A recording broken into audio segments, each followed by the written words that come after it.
Hello everyone, here we have again the pipeline channel on Discord with leaks of 4.9.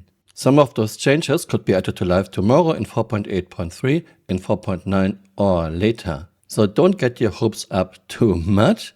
We might not get this soon, but it's still interesting. Weapon damage, CRG massively buffed ray gun, grenade launcher and grenades. They are doing now 6 times the damage. And I don't know why there are always such massive increases or decreases. Why can't you go in small logical steps, CRG? New Vicolo contracts, I don't care about Vicolo contracts. New blueprints. And this is interesting, ship quantum fuel tanks. Quantum fuel tanks have been severely reduced from -30% for smaller ships to -70% for the biggest. Some ships had increases. I saw some concrete numbers, but I don't want to show them because there's still a lot of movement. I don't think this will go to life like that. Some people will say CRG massively increased fuel capacity for ships in 4.0, but this was temporarily and now they are taking it back. Fine. No one expects a light fighter to fly with one fuel tank from the point farthest away from the pyro jump point, jump to pyro, and then to the farthest point in pyro. Of course not. But there should be some logic in that. If I fly a small ship with a small fuel tank, I expect to do cargo, combat, salvage missions within one planet and its moons, not having to quantum jump for dozens of gigameters every mission. Here CRG totally fails because we have to do this a lot. This is not fun, it is boring and tedious. Yes, Star Citizen is a space game. I'm not supposed to be everywhere in a split second. Some things should take time, and this is fine. But I don't want to log into a game, spend 10 minutes preparing for missions, spend 8 to 15 minutes quantum jumping to a location, to the mission which takes 2 or 3 minutes max, and spend another 8 to 15 minutes quantum jumping back. And now with much lower ranges on most ships, I also have to include a refuel stop or have to rely on NPC starfarers to refuel my ship. By the way, this is broken. For a lot of ships, the docking with the fuel boom doesn't work at all.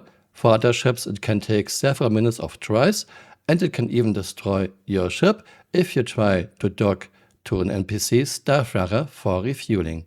When we got refueling in 3.17, CRG once again went for the lowest possible effort, just reuse the docking interface. But this is a terrible idea for refueling. Instead, if you want to refuel, there should be a fuel line laid automatically from the tanker ship to the ship that needs the fuel. Both ships could be moving and we would be able to refuel more than one ship at a time. Something we are doing in real life, even with helicopters, and it's a lot harder to do this in atmosphere because of turbulences. If this goes to life, have fun with it. Quantum drive's consumption has been modified across the board, some doubled consumption, some halved it, and all the values in between. Although it seems that all S1s have increased, all S3s have decreased, S2 and S4 aren't as consistent. Again, we don't know if this will go to life, so I don't want to talk about the numbers I can find at the moment. Things are still in motion. Refueling fuel pods, reduced capacity of all fuel pods, roughly halving all of them. Okay, that's bad. If this goes to life, a Starlight can only refuel a very few ships. So why even have a Starlight? Come on CRG, you can do better than that. Super heavy combat armor, which is coming in 4.9.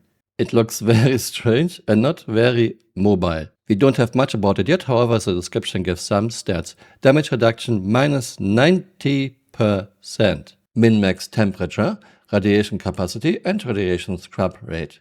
Right now the best armor gives only -40% damage reduction, so -90% is quite a bit. However, Star Citizen still has the issue that even the smallest weapon can still harm anyone, even if you are wearing the best armor. You might only take 10% damage, but you are still taking damage even from a pistol. In real life, things are quite different. We have different armor classes, and some armor classes totally neglect the damage from pistols and revolvers. Level 3A armor protects you against all pistol rounds, even 44 Magnum. Level 3 protects you against standard NATO rounds, not armor piercing. This is the way to go, Chris. We need threshold damage. If you are wearing heavy armor, you shouldn't take damage from a standard pistol. And of course, Alien Week, we got a new ship, Gatac Tyilui? Tyilui?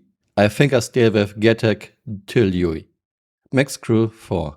Walk on walls and sail through the multi-directional low-gravity hangar in Gatac's first carrier craft. A never-before-seen sea design incorporating zero-gravity technology, allowing crews to glide through the hangar and walk on walls. How do you walk on walls in zero-G? Do we have mech boots? 4 pads adorn each wall of the hangar for snapship transportation, while a large cargo hold stores the resources needed to keep them flying, fueled and armed.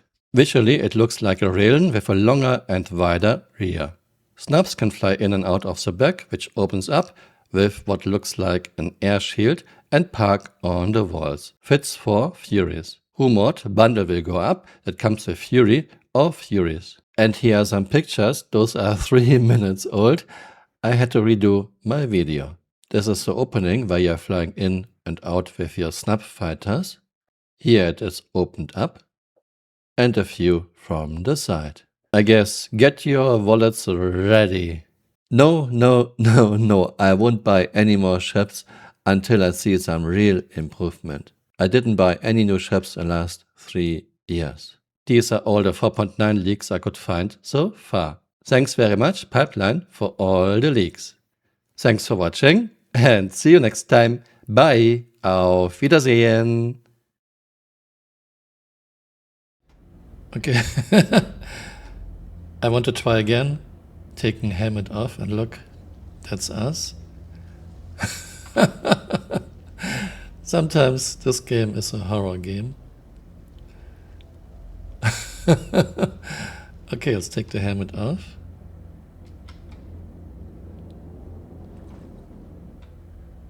Okay.